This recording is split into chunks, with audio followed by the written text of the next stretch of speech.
Bom, meu nome é Marcelo Batista, eu sou professor da Universidade Estadual de Maringá e fui convidado aí pelo pessoal da Cocamar para falar um pouco de calcário e gesso com vocês. Nós temos experimentos de calcário e gesso nessa UDT que datam de 2014, 2015.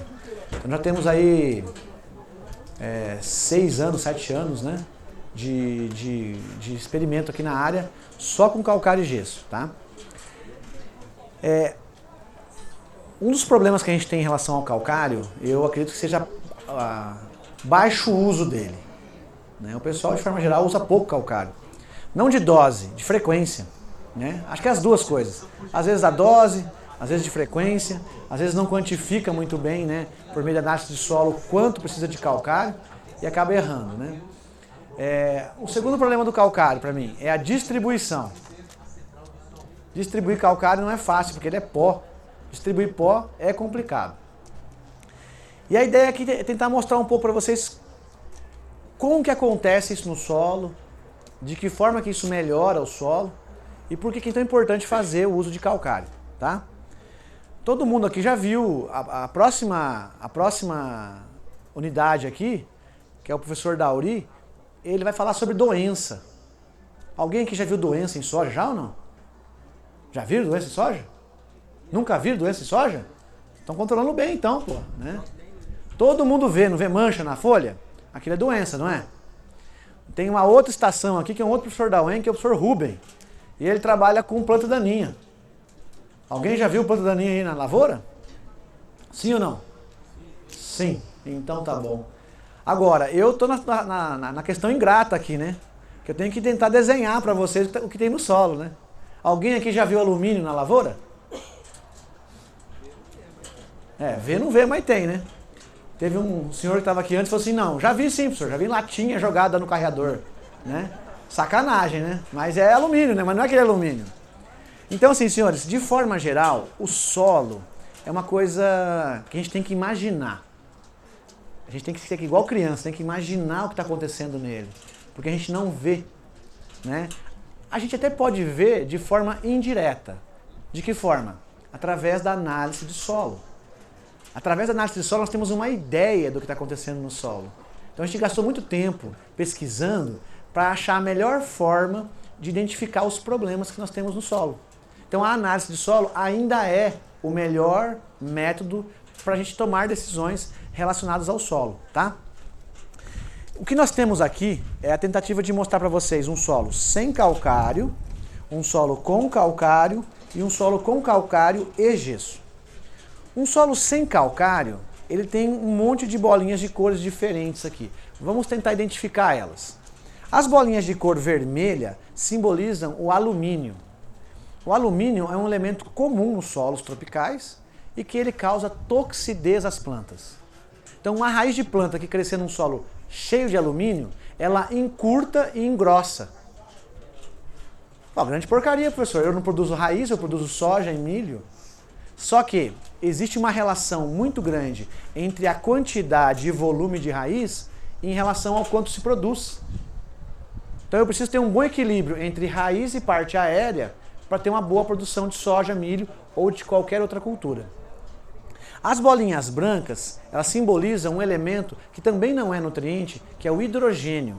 E é ele que é responsável pelo pH do solo. Quando eu falo pH, é a sigla para potencial hidrogênio iônico. É o quanto de hidrogênio que tem no solo, tá? Só que é o seguinte, quanto menor o valor, é inverso na cabeça, né? Quanto menor o valor de pH, mais hidrogênio tem no solo. E quanto mais hidrogênio tem no solo, mais alumínio tem no solo. Quanto mais hidrogênio tem no solo, menor a eficiência do fósforo no solo. Então a gente tem que ficar atento à quantidade de hidrogênio que tem no solo. As bolinhas verdes e azuis vão simbolizar o cálcio e o magnésio. E as bolinhas laranja, potássio e as amarelas, enxofre. Então, olhando esse perfil que não tem calcário, o que nós vemos ali? Quais as bolinhas que prevalecem? As vermelhas, né? Indicando o quê? Um excesso de alumínio. E isso é problema, tá? Isso é problema. Bom, professor, mas qual que é o problema dessa história toda? Bom, o problema é que nós temos um ambiente onde vai crescer plantas, mas vai crescer plantas e que vão se desenvolver pouco, vão ter pouca raiz e não vão conseguir acessar outras partes do solo. Como quem? A subsuperfície. Nós, não, é uma coisa nossa, né? Separar o que é superfície do que é subsuperfície. Para a planta isso aqui é solo. Ela não separa isso. Mas nós como produtores e nós como agrônomos, né? Nós temos mentalmente essa divisão. E nós interagimos mais fortemente nessa camada aqui, ó, no 0 a 20. Eventualmente a gente consegue chegar aqui embaixo, no 20 a 40. Para mexer mais profundo é mais difícil e mais caro. Então a pergunta é, quanto é que eu tenho que mexer para ter a minha máxima rentabilidade? De forma geral, isso não é padrão, mas de forma geral, se nós resolvermos os problemas de 0 a 20, nós já melhoramos muito o potencial produtivo de uma lavoura. Mas muito mesmo, tá? Então por isso nós trabalhamos no 0 a 20. Quando nós olhamos aqui do lado, o que nós temos? Uma área que foi aplicado calcário. O calcário, dependendo da dose, a profundidade que você incorporou, ele tem por obrigação atuar principalmente na camada de 0 a 20. Então quando eu penso em calcário, eu falo assim, ó, tem que corrigir a camada superficial, pelo menos. Eu até posso avançar para a subsuperfície, mas eu tenho que deixar o 0 a 20 impecável. Quando você olha essa camada de 0 a 20 e essa camada de 0 a 20, tem diferença em termos de bolinhas? Sim, é gritante a diferença. E qual a primeira grande diferença? Desapareceu o alumínio. Mas ele desapareceu, professor? Ele foi para o vizinho? Ele pegou a mala e foi embora dali? Ele desceu? Não. Ele simplesmente estava numa forma que era tóxico às plantas, que era o alumínio 3+, e ele foi convertido numa nova forma, em outras espécies químicas que não são tóxicas à planta. Mas ele continua aqui. Ele continua aqui e a tendência é ele ir caminhando para cá, para aparecer de novo. Então, a partir do momento que você faz a calagem, você transforma isso nisso. Só que com o passar do tempo, com as produtividades, com as adubações nitrogenadas, com a chuva, isso vai voltando a ser isso aqui. Aí eu preciso novamente aplicar para colocar nessa posição, entenderam? Então a calagem não é uma coisa que você faz uma vez na vida e esquece. De repente o produtor lembra assim, rapaz, tem que fazer calagem, né? Mas não é assim, tem que monitorar no solo. Então a análise de solo é o melhor critério, porque ela vai te dizer qual é o... Primeiro, se precisa ou não aplicar calcário. Segundo, qual é a dose? Terceiro, qual é o tipo de calcário que você vai aplicar, certo? Só que nós continuamos com problemas aqui na subsuperfície, ó. Esse calcário vai parar aqui, professor? Depende da dose, tá? Mas ele pode avançar isso em profundidade. De forma geral, quando a gente incorpora calcário, a reação é muito rápida. Coisa de 3 meses, nós já corrigimos o solo. Mas no sistema de plantio direto, pensando em sistemas mais conservacionistas, tanto de dinheiro quanto de natureza, né? A aplicação de calcário de superfície, o tempo de reação é mais lento. Quanto tempo pode levar, professor? Pode levar lá de 12 a 24 meses essa reação. Nós medimos aqui nessa UDT há uns anos atrás, nós aplicamos uma dose de calcário para elevar o V para 70% e tinha calcário para reagir ainda em 3 anos depois.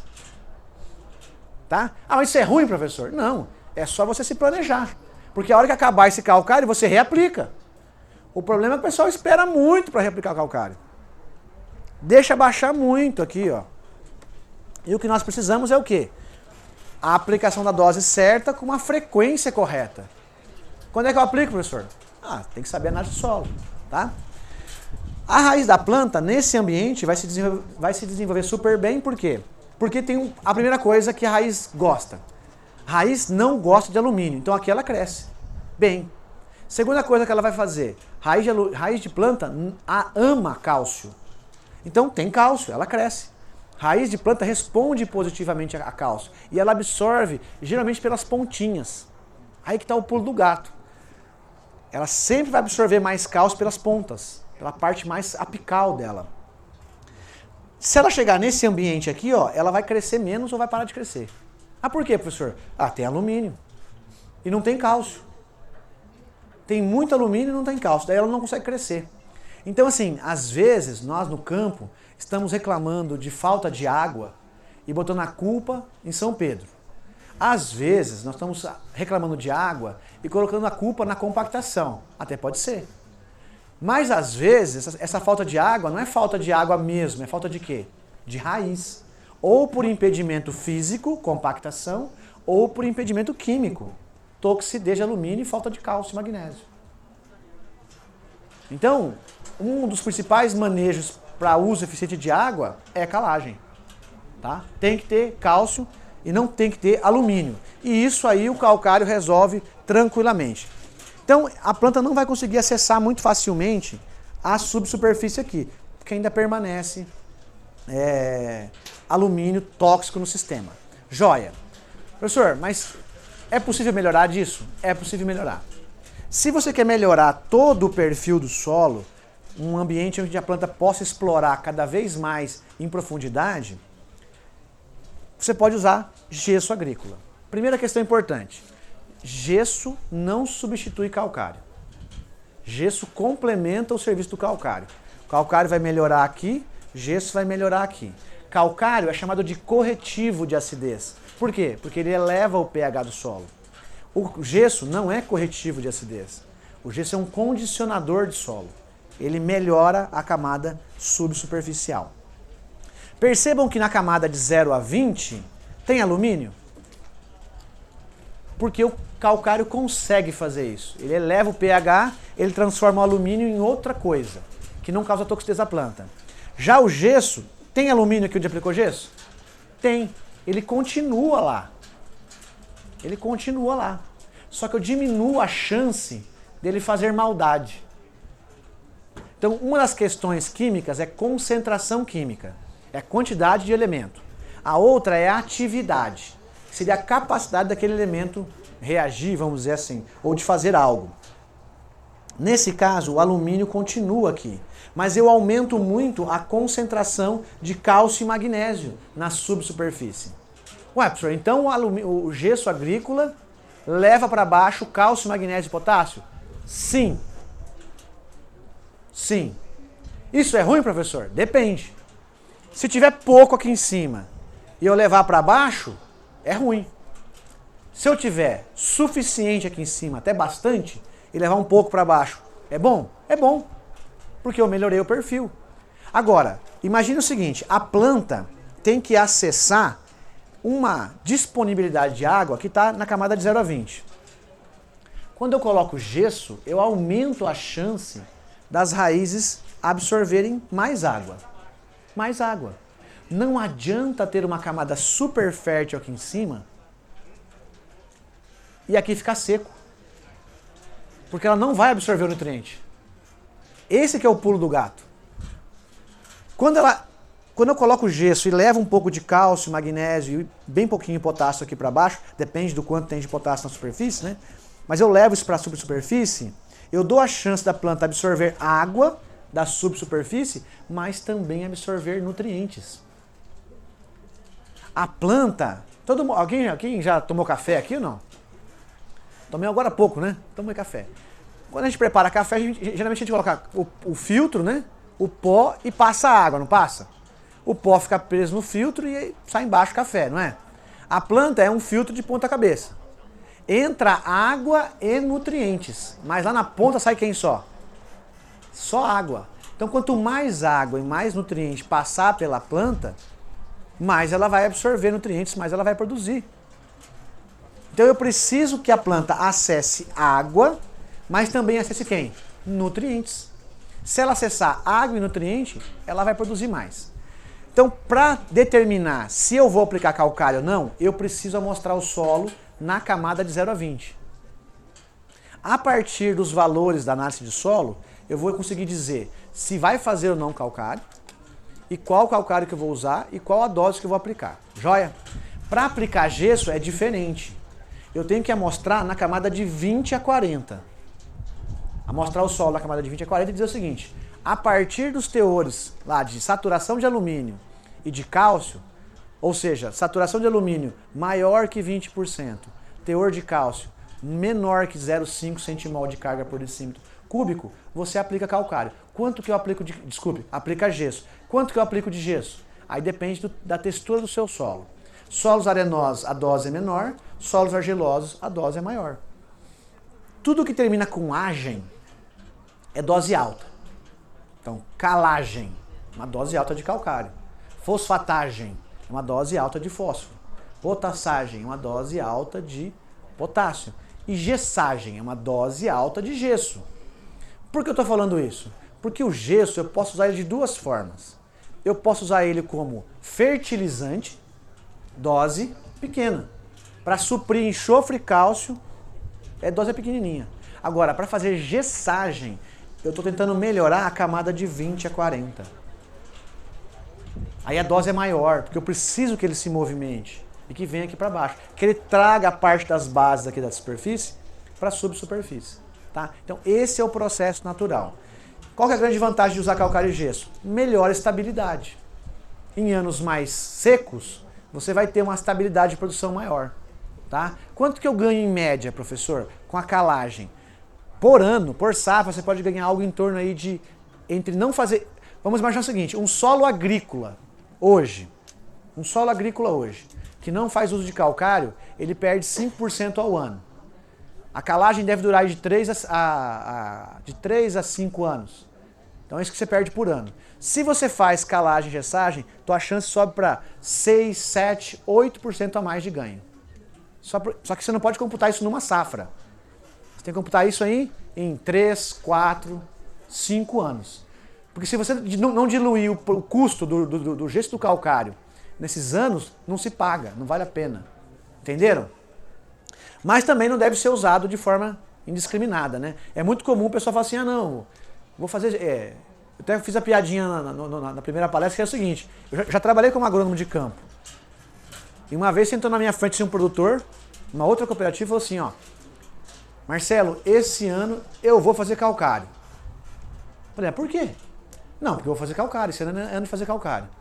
Esse ano eu vou aplicar 2 toneladas por hectare. Eu falei, mas por quê? Eu falei, não, porque eu vou aplicar, é ano de aplicar calcário.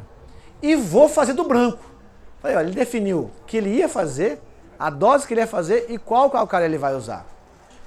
Dá pra fazer isso? Não dá. Né, tem uns vizinhos bons aí que põe o dedo no solo assim, põe na boca e fala que o pH é 4,3, né? Tem 3 mg por decímetro cúbico de fósforo, cara, sabe tudo, né? Que o motor do caminhão tá fundindo, se cair óleo também ali, né? Sabe tudo. Mas de forma geral, a gente só consegue resolver esse paradigma aqui por meio de análise de solo. Não tem como. Você precisa de duas coisas. Olha, você precisa de várias coisas. Primeiro, você precisa de uma boa amostragem de solo. Amostrar solo é fácil, professor? Não. É muito difícil. Se o médico me pedir um teste de glicemia, e eu acordo de manhã, como um pão caseiro inteiro, e vou fazer análise, vai dar bom resultado? Não. Aquele número que ele gerou lá não pode ser comparado com a tabela que ele tem. Porque a glicemia tem que ser em jejum. E eu comi um pão caseiro antes. Então não adianta. Então existe padrão para amostrar solo. Padrão para amostrar solo. Depois que você amostrou bem o solo, você tem que encaminhar para um bom laboratório e fazer uma boa análise. Depois que você fez uma boa análise, tem que ter um bom técnico para recomendar. E como diz o povo aí, né? O problema está nos detalhes, né? É no detalhe que a gente vai conseguir manter, melhorar e aumentar a produtividade. Quem tiver nos solos aqui da região, né? Desse eixo que vai lá de Cambará até Foz do Iguaçu, na sua grande maioria são solos eutróficos. Passou o rio Ivaí, começa a ter mais solos distróficos, álicos, né?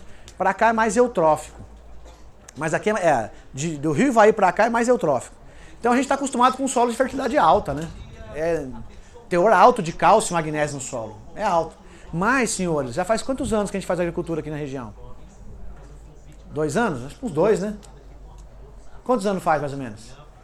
50 anos? 60? Não sei. Ninguém sabe. Mais de 50, não é? Mais de 50 anos. Será que não conseguimos acidificar mais o solo? Com certeza. Se você pôs adubo nitrogenado, você está acidificando o solo. Segundo, não está produzindo? Está indo cálcio, magnésio, potássio, fósforo para o grão. Está indo embora. Então está exportando. Não está chovendo em cima? Está chovendo. Então se está chovendo em cima, está acidificando. Quanto mais chover, mais acidifica o solo. Então assim, senhores, nós estamos atuando no solo há um bom tempo. Então temos que ter um cuidado muito maior e atentar a esses detalhes. Não adianta comprar um baita de um fertilizante. O melhor fertilizante que tiver no mercado, você vai lá e compra ele. O melhor fertilizante que tiver no mercado, você vai lá e compra ele. E colocar num solo assim é perder dinheiro. Dá pra mim. Adubar solo ácido é perder dinheiro. Só de você fazer a calagem, sair disso aqui para isso aqui, você já eleva os teores naturais de nutrientes no solo. Tá? Então, eu uso a seguinte comparação. Adubar um solo com pH baixo é a mesma coisa que comprar uma Ferrari para andar numa estrada de chão. Ela vai desempenhar a melhor performance dela? Nunca. Ela só vai desempenhar a melhor performance numa pista extraordinária. Então, se você quer colocar um bom adubo numa boa dose, faz calcário antes. Você vai ter a melhor performance possível do seu fertilizante. O melhor uso pela planta desse fertilizante. E a melhor chance de resposta daquele fertilizante, daquela dose que você vai usar. Fechou? Dúvidas? Marcelo. É. Eu sou lá de Curumbataí. Tudo bem, Clóvis? Tudo bem? E aí é o seguinte, você faz análise e não precisa de calcário. Ok. Só que tá o pH lá 5, alguma coisa. Aham. 4, 5,8. Só que eu tive uma experiência agora de plantar um pedaço lá de terra novo, que era café. Foi algum tempo, sei lá, algodão. Uma área que eu comprei agora. Só que é o seguinte, eu plantei um milho safrinha. Milho não desenvolveu. Só que com análise na mão, a agrônomo falou, não precisa de calcário. Só que não desenvolveu, né, o milho. Uhum. E aí fica esse negócio. Você conversa com o produtor da região, que eu sou novo lá, né? Uhum. Eu falo, não, eu aprendi com um agrônomo que passou por aqui, não precisa de calcário, não, beleza, não precisa, a análise não vai precisar, mas joga 3, 4 toneladas por alquete, pelo menos, a cada 3 anos aí, que vai dar bom. Uhum. É um depoimento diferente, né? Até um pouco estranho imaginar que você faz uma boa amostragem. Então a gente tem que partir do seguinte princípio, né? Bom, se foi feita uma boa amostragem, se foi feita uma boa análise e não pediu calcário e você aplicou calcário e teve resposta, é estranho. Foge a tudo aquilo que nós já levantamos no Brasil inteiro. Não só eu, um monte de outro pesquisador. Então assim, a princípio não faria sentido. Então provavelmente, se isso aconteceu, você pode ter ou problema de amostragem ou problema de análise. Ou o terceiro problema, que eu acho que é o mais crítico, a recomendação. Tá? Um dos problemas que nós temos de forma geral, Clóvis, é que às vezes nós trabalhamos com saturação por base muito baixa. Então se na área que você tiver, o pessoal tomar como pressuposto um V de 50%, pode ser que não peça calcário. Mas é baixo.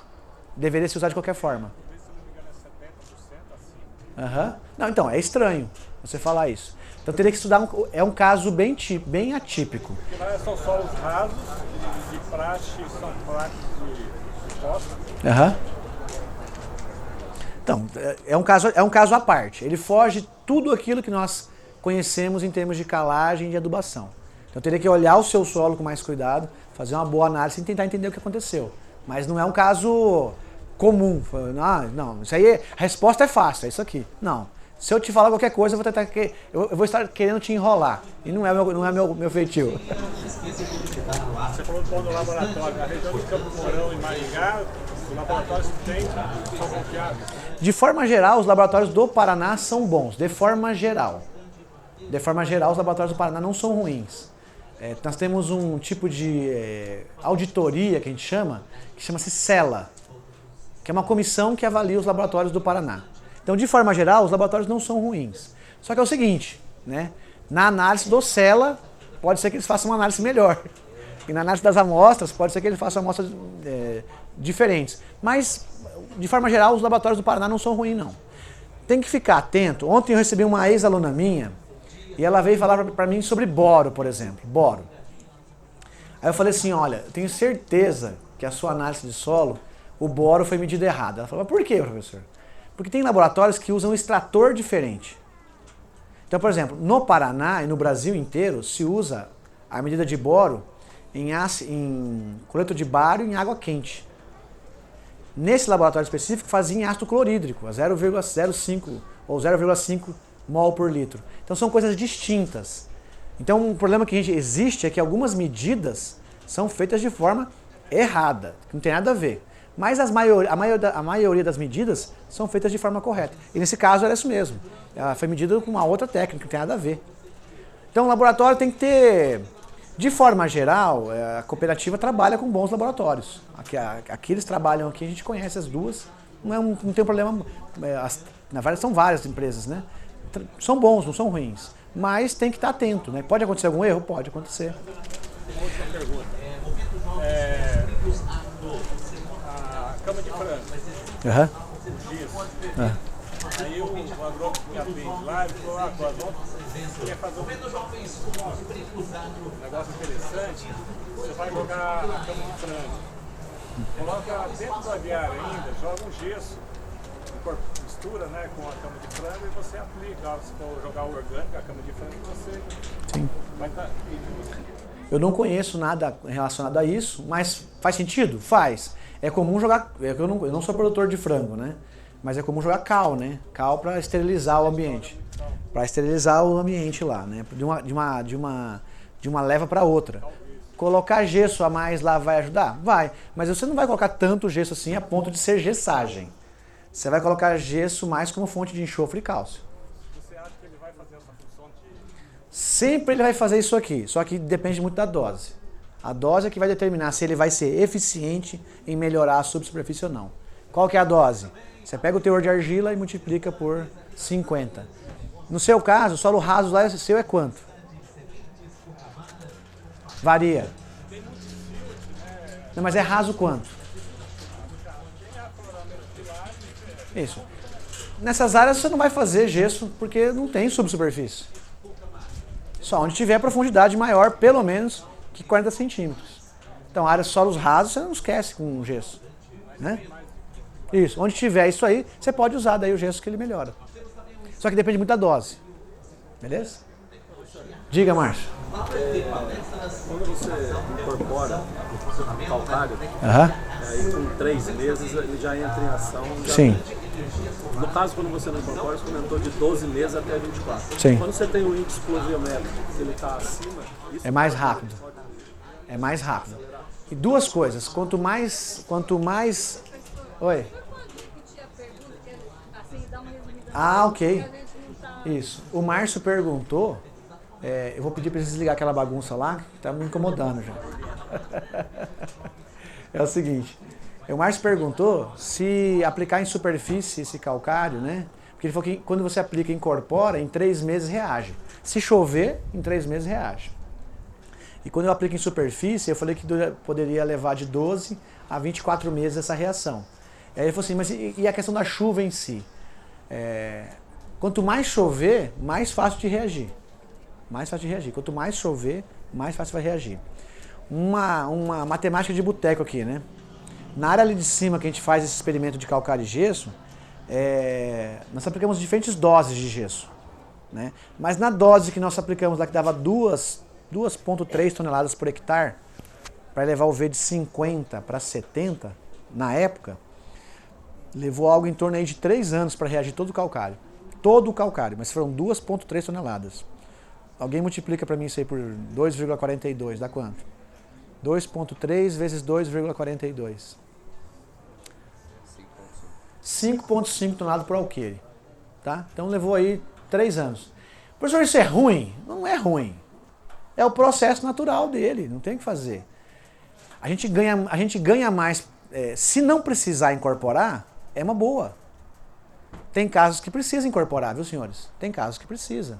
Quando o plantio direto não começou bem, a gente tem que incorporar. Mas depois que se incorporou uma vez, se você levar certinho, você não precisa incorporar mais.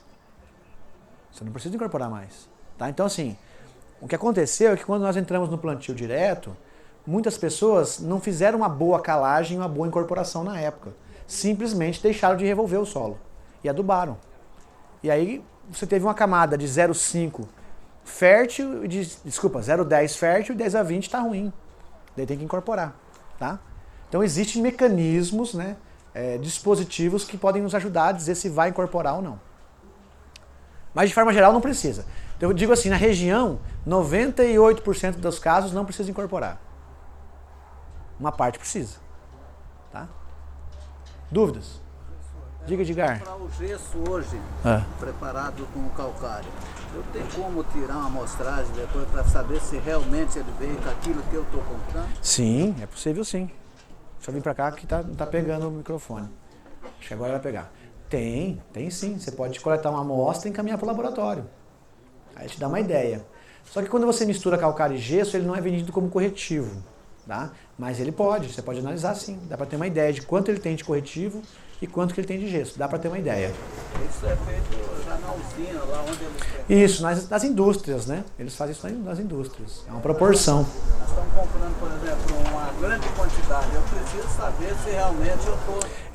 Assim, Edgar, vamos lá. A primeira questão importante é saber se precisa de calcário. Depois, a segunda pergunta importante é saber se precisa de gesso. Dependendo de como tiver o 0 a 20 aqui, você vai ter que fazer calcário num ano e gesso no outro. Dependendo de como tiver o 0 a 20, você pode fazer calcário e gesso junto.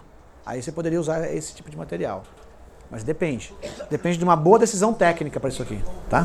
Se tiver corrigido o 0 a 20, pode aplicar junto. Eu vou ser mais específico, Luiz, mas isso é minha opinião. Isso não está escrito em lugar nenhum. Tá? Minha experiência. O que eu faria se eu tivesse na propriedade? Se o V% dessa 0 a 20 for menor que 45%, eu faria calcário num ano e gesso no outro. Tá? Isso não está escrito. É minha opinião. Então, na minha opinião, todo mundo fala assim, eu discordo. Aí a gente pode discordar. Tá? Se o V estiver acima de 45%, aí eu faço calcário e gesso. As áreas que eu testei aqui, sempre apliquei calcário e gesso junto. Sem problema nenhum.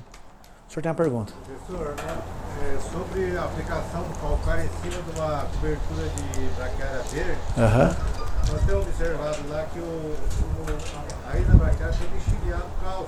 Isso. Será que tem esse efeito mesmo? Então, Flávio, fica difícil separar o que é o efeito da planta, o efeito físico da planta, né? De, por exemplo, deixar raízes, né? Porque aquela raiz, quando ela morre, ela vira um canalzinho. E aí essa água que vai entrando, pode levar um pouco de calcário para baixo? Pode sim. Então tem o efeito físico, né? E isso ajuda muito na questão também de compactação. Então eu estava discutindo até com o professor Cássio sobre isso. A gente tem que trabalhar isso melhor. Para entender melhor essa dinâmica da água aqui, e a facilidade de corrigir o perfil. Né? O que eu poderia fazer para acelerar esse processo de correção do calcário? Será que se eu colocar plantas de cobertura, eu poderia fazer isso aí? Talvez sim. Talvez sim, seria uma boa saída. Mas assim, o fato de saber que tem braquiária e o fato de saber que tem calcário já está muito acima da média. Né? Porque está usando duas coisas importantes, né? Uma planta de cobertura e a calagem. Então assim, vai colher os dois benefícios. Tá? E pode ser mais rápido? Pode. Não tem esse número. Pode ser mais rápido? Pode. Teoricamente sim. Já te passo a palavra, tá bom? Pode falar. Você falou bastante da amostragem. Aham. Qual que seria o ideal diária para cada amostragem? Isso. Numa amostragem convencional, que a gente vai de lá e dividir a área em talhões homogêneos, eu pego uma S, que é um talhão homogêneo. Nós temos que fazer 20 a 25 furos para fazer uma amostra composta. Aí quando você fala em agricultura de precisão, aí a gente geralmente trabalha-se com valores variando de 5 a 12 furos por posição, dependendo do tamanho do grid. Se é grid de 1 hectare, 2, 3, 4, 5 hectares. Mas de forma geral, num talhão homogêneo, de 20 a 25. Antigamente, falava-se de 10 a 12, por causa do plantio convencional. Mas no plantio direto, tem não há revolvimento, né? Há uma heterogeneidade maior da área. Então tem que trabalhar isso bem. Então assim, senhores, só uma parênteses dentro do que você falou, eu quero fazer um comentário. Muitas pessoas criticam a análise de solo, muitas pessoas criticam a calagem. Mas quando ela é feita de forma adequada, ambas funcionam super bem. Nesse experimento ali em cima, a gente faz a amostragem com pá, por exemplo, porque é pesquisa. Então pesquisa é... Naquela área lá, até hoje, tem mais de 100 mil medidas, em 3 mil metros quadrados. Então quando a gente fala de uma medida, a gente fala dela como se fosse uma cirurgia, a análise de solo. A gente coleta ela muito, muito bem coletada. Quando a gente aplica calcário lá, a gente aplica calcário para garantir a dose que eu planejei. Então, se não é feito uma boa amostragem, uma boa análise, uma boa interpretação e uma boa entrega do calcário, é uma soma de erros que vocês vão colocar na conta de alguém, por exemplo, ou do calcário, ou da análise de solo, e aí os dois ficam ruins na jogada. Mas eu garanto para vocês que a análise de solo ainda é a melhor ferramenta para corrigir, para interpretar o solo de forma geral, e a calagem ainda é a melhor ferramenta para corrigir esse peso do solo, tá? Professor, o senhor falou sobre questão de dose de gesso, de gessagem e dose de reposição de nutrientes. Tem uma referência desse número? De qual? De correção de enxofre. Tá, tem uma tabela maravilhosa num livro chamado Tecnologias de Produção de Soja. Depois, se você quiser anotar esse nome, você pode baixar ele gratuito na internet. Chama-se Tecnologias de Produção de Soja. Se fosse na versão anterior, eu sabia até a página para te dizer. Nessa eu não lembro. Mas lá tem uma tabela que ela foi modificada de um pesquisador chamado Gedi Sfredo. Tem uma tabela bem legal. Você amostra a camada de 0 a 20 e 20 a 40. Aí ele vai dividir assim, solos com CTC maior que 5 e menor que 5. Se o teu solo tiver CTC maior que 5, você vai naquela coluna. Aí ela tem o teor de enxofre e ele diz na camada de 0 a 20 se é baixo, médio ou alto. E depois na de 20 e 40 ele diz se é baixo, médio ou alto. Aí você segue na linha, ele te dá lá o valor lá. 30 mais manutenção, 20 mais manutenção, 10 mais manutenção e só manutenção. Manutenção seria o seguinte, para cada tonelada de soja, você aplica 3 quilos de enxofre por tonelada de soja. Então se você produz 4 toneladas de soja por hectare, você multiplica por 4. 3 vezes 4, 12. Se desse muito baixo, por exemplo, baixo nos dois casos, seria 30 mais 12. Então eu estou falando aí de valores variando de 42 quilos, média, 40, 50 quilos de enxofre, a 12 quilos de enxofre, a 20 quilos de enxofre. Entendeu? Então a dose é baixa mesmo.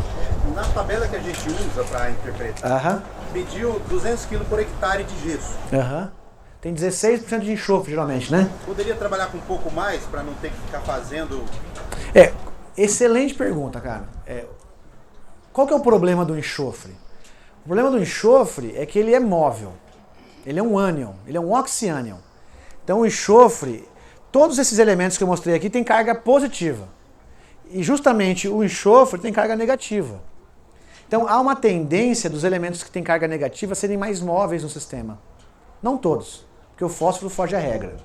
Mas o sulfato é uma questão de posição e quanto chover, ele vai continuar se movimentando. Então, novamente, elementos que são móveis no sistema, a ideia é você oferecer com uma certa frequência. Mas quando você faz esse manejo que eu te falei, você corrige o teor. Uma coisa que nós observamos que provavelmente pelo regime de chuva que nós tivemos no último ciclo da soja, começou a pedir correção de enxofre, até então não vinha pedindo. Então é isso mesmo.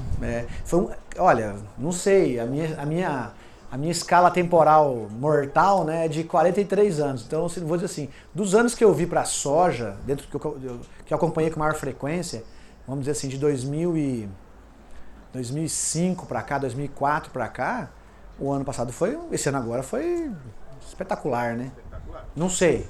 Quem tem mais experiência pode dizer. O ano que mais se produziu e consequentemente... Eu achei que foi um ano muito bom. E assim, ontem eu estava com o Sakurada conversando aqui, a questão de safrinha, né? Faltou água, perfeito não foi, mas foi bom também, né? Então choveu bem. Então assim, a tendência é que esses elementos se movimentem mais. Quem? Sulfato, nitrato, borato, molibdato, são elementos que eles vão se movimentar mais. Então ficar atento para a próxima safra. Ok? Eu achei que alguém estava falando aqui, ó. De novo aquele microfone lá, eu achei que tinha alguém perguntando aqui, ó. Próximo, pergunta. Diga, Eduardo. A ação de calcário diminui a absorção dos micronutrientes. Tem alguma correlação assim nessa? Tem. Isso, excelente pergunta, Eduardo. Eu tenho hoje alunos, ex-alunos meus, que têm medo de aplicar calcário, porque falam assim, não, mas vai disponibilizar os micronutrientes. Mas o pH precede tudo isso. O alumínio precede tudo isso. O cálcio e o magnésio precede tudo isso. Então assim, ó, nesses solos muito argilosos, não esquenta a cabeça com isso. Nos arenosos, onde é esse arenoso teu aí? Tranquilo, porque o cimentante é o mesmo daqui, ó. Então lá, qual é a questão toda? Esse solo pode sofrer mais. Se você aplicar uma dose muito alta, incorporar. Se você aplicar uma dose muito alta em superfície, não vai ser problema, tá? Mas mesmo assim, você pode usar de outras técnicas para aplicar esse micronutriente via folha, por exemplo. Como é que você vai ter certeza de que isso é um problema? Analise o solo e analise a folha da planta. Eu gostaria de avançar na discussão com vocês, falar de folha, mas eu acho que a gente tem que vencer o solo, que o pessoal não analisa o solo. Então assim, o solo é o projeto da obra. Você vai lá analisar o solo e vai fazer um projeto em cima daquilo, não é? A análise de folha é a fiscalização da obra. Saber se aquilo que você fez no solo surtiu efeito na planta. Então, a nossa experiência aqui nesse solo aqui, é que não teve problema nenhum. Diminuiu o micronutriente? Diminuiu. Mas eu usei uma dose de 110% do V%. Ninguém faz isso. E mesmo assim, diminuiu, mas não ficou abaixo do nível adequado na folha. Quem sofreu mais? Manganês é o elemento que mais sofreu nos experimentos aqui em Maringá. Aqui em Floresta, na verdade, né? E qual seria, assim, essa dose alta? De calcário? Por alqueire, uma dose? Eu já apliquei para ver. Se você não vê de 90, não fica tranquilo. Em superfície que não vai ter problema. Você não vai ganhar mais do que para isso. Não, mas ganha mais dinheiro. Não ganha. Cara, eu faço isso é uma coisa que eu acho engraçado. Não, mas eu vou aplicar o dobro da dose, professor. Tem problema? Não. Você vai ganhar quanto mais por isso? Muito pouco ou quase nada. De novo, né? Quando a gente usou V70 aqui em Campo Mourão e lá em Querência, foi a dose que melhor teve resposta, que mais incrementou e que mais me dá margem de dinheiro. Eu não quero... eu sou professor de solos, né? Então eu gosto demais de solos, né? Eu não faço... Na fertilidade, a gente não faz o solo pelo solo. Deixar o solo bonito é fácil. É dose alta de calcário, dose alta de gesso. A pergunta é, quanto é que eu ganhei por fazer isso a mais? Entendeu? Então essa pergunta eu gosto de responder. Porque na verdade o que importa para vocês não é a maior produção. É a maior produção com a maior margem. Não é isso? É a maior margem. Então na fertilidade nós nos preocupamos com isso. Em ter um solo adequado para te dar a maior margem. Essa que é a questão. Respondi? Dúvidas? No calcário, assim, jogar superfície, né? Digamos que eu faço uma coleta de 0 a 20. Aí digamos que deu 7 toneladas por alqueire para jogar. Aí mais interessante jogar essa quantidade de uma vez ou parcelada aí? Em superfície, Laura? Você pode aplicar ela de duas formas. Você pode fazer dose única de uma vez só, sem medo. Sem medo. Né? Pode parecer muito, mas não é. E você pode parcelar em até 3 vezes se você quiser. Sem problema nenhum. Você pega essa dose, você pode parcelar em até 3 vezes. Ou fazer em 2, ou fazer em 3, ou em uma. A minha opinião, eu faria uma aplicação única. Para até forçar isso e ficar mais fácil que isso desça no perfil do solo. Tá? Professor, o que ele perguntou? Ele perguntou se ele pode parcelar a calagem. Pode parcelar em até 3 vezes, se você quiser. Eu faria em dose única. Mas você pode... Se eu quiser parcelar, professor, sem problema algum. Até 3 vezes, sem problema algum. Diga, Rogério. Tem uma área que foi feita correção de calcário, depois colocado mix de cobertura, o gesso já está na propriedade. Como eu não vou colher esse mix de cobertura, eu posso jogar esse gesso antes pensando em fazer perfil de solo, ou eu jogo mais próximo pensando em ganhar um enxofre para ficar mais em cima com a planta? Tudo vai depender de quanto vai chover da sua aplicação até a sua semeadura. Mas de forma geral, você está falando de aplicar agora, né? Ou mais próximo de outubro, é isso? Então assim, tudo vai depender de quanto vai chover. Com planta na superfície, você pode ter uma dificuldade às vezes de distribuição. Sem planta, a distribuição pode ser melhor. Essa é uma das vantagens. Por quê? Quando está rodando aquele troço lá, já rolou? Você pode aplicar agora ou aplicar próximo lá. O tempo de reação dele, eu diria para você assim, ó, chovendo bem, em 3 meses ele já está aqui nos 20 a 40. Se você aplicar mais próximo da semeadura, pode ser que ele ainda esteja nessa movimentação aqui. Só que se você aplicar na superfície e não chover, você pode perder por vento. Então a ideia é a seguinte, se você puder aplicar agora, show de bola. Não tem problema nenhum, desde que chova em cima. Porque ele vai atingir o solo e a partir daí as próximas chuvas ele vai dissolver e vai penetrar no solo. A dose que você vai colocar de gesso para gessagem vai ter enxofre para mais de metro, sem problema nenhum. Olha, quando você aplica enxofre numa dose padrão, o nível crítico de enxofre na camada de 0 a 20 no Paraná é 3 e na subsuperfície é 6 mg por decímetro cúbico. Se você fizer gessagem, esse valor da superfície vai chegar próximo a 150 mg por decímetro cúbico. É muitas vezes acima. Ele vai descer, mas vai ter enxofre. O enxofre não vai ser teu problema. Resumindo a ópera, vai ter enxofre pra caramba. Nessa questão do próprio enxofre, chegando próximo do plantio, os preços estão um pouco altos de gesso. Teria o gesso, teria o pastilhado e teria talvez o fermentado de foliar. Como que eu poderia? Joia, aí nós estamos falando agora de enxofre como fertilizante, não como gessagem, tá? Aí vai do manejo. Vai do manejo que você quer usar, do quanto isso vai custar e você compreender alguns detalhes. Mas, por exemplo, a planta absorve enxofre na forma de sulfato, SO4 2-. Ela absorve também numa outra forma chamada de tiosulfato, mas o tiosulfato ele é metaestável, ele fica pouco tempo no solo. Quando você aplica sulfato de cálcio, gesso, sulfato de amônio, quando você usa qualquer sulfato, ele já está pronto para a planta absorver. Ele vai entrar em contato com a água, dissolver e está pronto para absorver. Quando você usa uma fonte de enxofre elementar, ele está na forma de S0, que é enxofre elementar.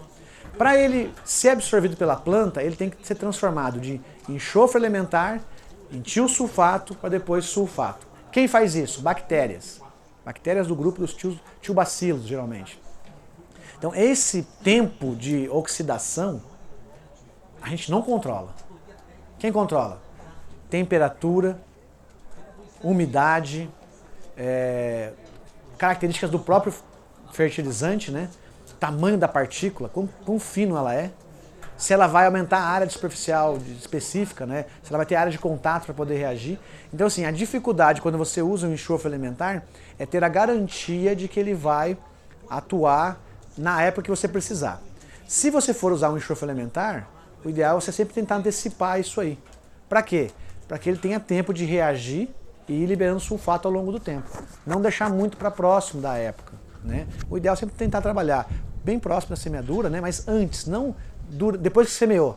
Porque pode ser que só uma pequena parte dele seja disponibilizado naquele... E de forma geral, quando você usa esse enxofre elementar, você pode até contabilizar ele como se fosse safra e safrinha.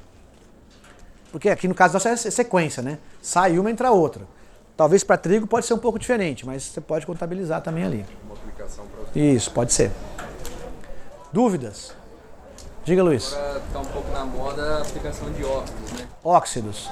E nas palestras que a gente vai por aí, o pessoal fala assim, o óxido está entrando não para corrigir o solo, mas sim para suprir a necessidade da planta. Com a calagem, o solo estando corrigido, já não está suprindo a planta também? Então, se o calcário consegue fornecer cálcio e magnésio em concentrações adequadas para a planta. O óxido também é um corretivo de solo. Então, o calcário é um corretivo de solo. Quando a gente fala corretivos de acidez, são várias coisas. Corretivos de acidez são os calcários, são os óxidos, são os hidróxidos e são os silicatos. Então, tem vários corretivos. A diferença é que calcário e silicato é uma base fraca. Credo, o que isso quer dizer? É que ela é lenta para reagir. Ela é lenta. Os óxidos e os hidróxidos são bases fortes. O que acontece isso? Você molhou, ele reage. Você aplicou ele, molhou, reage. Só que qual que é a dificuldade dos óxidos? A dificuldade dos óxidos é o seguinte. Primeiro que eles são perigosos se ele estiver na forma de óxido mesmo. Porque o óxido, quando você molha ele, a reação é exotérmica. Ela pode causar queimadura. Então no olho, no nariz, na boca, na orelha, transpirou, pode queimar, tá? Hã? Sim, pode reagir. Mas de qualquer forma, né? Então o óxido ele é mais perigoso. O hidróxido é mais estável, ele não causa menos, ele não vai causar irritação e tudo mais. Só que é o seguinte, molhou, ele reage. São bases fortes. Então, e aí para fazer óxido, geralmente tem que pegar o carbonato e queimar ele. Calcinar, que a gente chama. Aí tem um custo, né? Você pegou algo na natureza e foi lá e acrescentou um processo. Ele fica mais caro. Mas ele é um corretivo? Com certeza, corretivo. Mas assim, se você fizer uma boa calagem, usando uma boa correção do solo, usando calcário, silicato, óxido ou hidróxido, ele vai suprir a demanda de cálcio e magnésio. Né? Cálcio e ou magnésio, né? Se tiver magnésio junto, tá bom? Diga, Eduardo. Qual seria a relação da transformação de óxido para... Óleo PRNT. Óleo PRNT. Ah, mas não tem PRNT. Então tá errado. Mede o PRNT. Aí o óxido é mais reativo. Bem mais. Bem mais. Bem mais. Mas pede o PRNT. E essa conta de correção sempre vai ser pelo PRNT. Não vai ter erro. Tá bom? Dúvidas? Diga, senhor. Márcio. Altera o pH do solo da baixa para cima e acidez também. Cama de frango? A pergunta é boa. Essa resposta existe. Eu não tenho de cabeça. Mas eu vou te sugerir. Assim, é sabido que se usa calcário, não usa? Cal, na verdade, cal virgem, para colocar na cama de um ano para o outro, não coloca? Então, se tiver esse resíduo, pode ser que ele altere o pH para cima. Mas a matéria orgânica, de forma geral, ela tende a deixar o solo mais ácido. Mas se tiver cal ainda para reagir lá, ela pode elevar o pH. Então, assim, a resposta existe, eu não tenho certeza qual que é. Mas olhando para a cama de aviário, se fosse só cama de aviário, eu diria o seguinte, não, a tendência é o pH ficar mais ácido. Mas como eu sei que coloca um cal na cama de aviário, pode ser que ele tenha uma reação mais neutra, mais para aumentar o pH. Tá bom? Dúvidas? Então, gente, sem dúvidas, obrigado mais uma vez pela paciência do senhor. Diga aí. Agora dá uma onda de meio biológico. Sim. Colocar o biológico da terra. Isso. Aí arruma uma caixa lá, joga em cerco de vaca, coloca sim. um microgel para fazer as bactérias. Sim. Tem benefício para o solo aqui lá mesmo? Olha, eu não tenho experiência com esse produto, mas eu vou puxar a sardinha para o meu lado. Qualquer micro-organismo que você colocar no solo, ele vai ser melhor se o solo tiver corrigido a acidez. Tá? Então, a gente fala muito da parte química do solo, mas pensando na parte microbiológica, os micro-organismos também sentem o problema do pH do solo. Então, tanto o microgel deve ser, tanto o microgel como o Bradyrhizobium, Azospirillum, vão se dar melhor num solo que tiver a sua acidez corrigida. Tá? Então, eu não tenho experiência com o produto, mas com certeza, se você aplicar ele no solo que tiver corrigido, o efeito vai ser muito melhor. Bom? Professor, oi. os óxidos, ele tem uma rápida reação. Não prejudica a microbiota? Olha, eu acredito que não. Né? Assim, imagina que micro-organismo é uma coisa que muda muito rápido, né? Eles crescem muito rápido e morrem muito rápido. Então, mesmo que ele cause algum tipo de problema, que eu acho que não será um... Vamos imaginar o seguinte, você vai colocar um pouquinho de óxido, certo? Numa matriz enorme de solo. Não vejo como um problema, não. Por isso, não. Dúvidas, senhores? Então, sem dúvidas, muito obrigado.